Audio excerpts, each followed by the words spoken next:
When Luna was just 18 months old, her parents were given the worst possible news.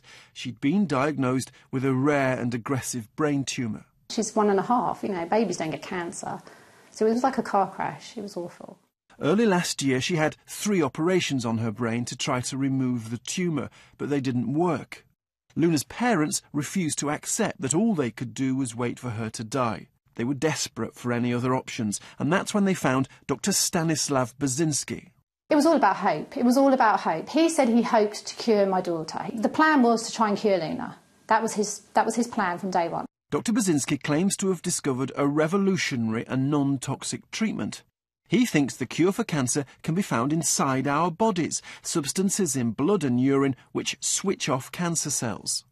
Here in the UK, stars like Peter Kay, Cheryl Cole and Rufus Hound have all helped to raise cash in good faith. Let's just go there now.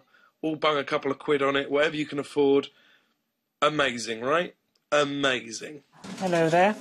Hello, how are you?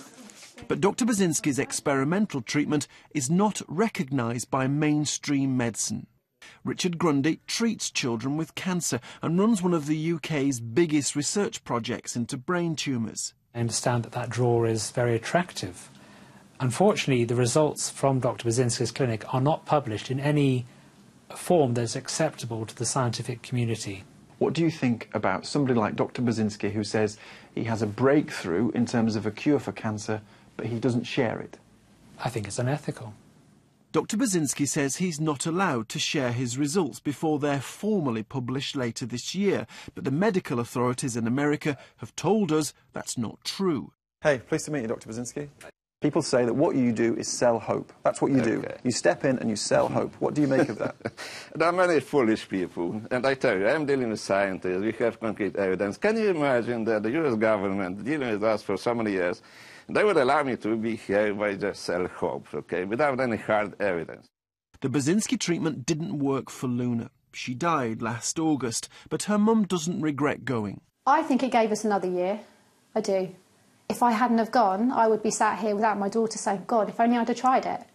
And you can't put a price on hope. You can't. And if he is a fraud, then he's a really bad man.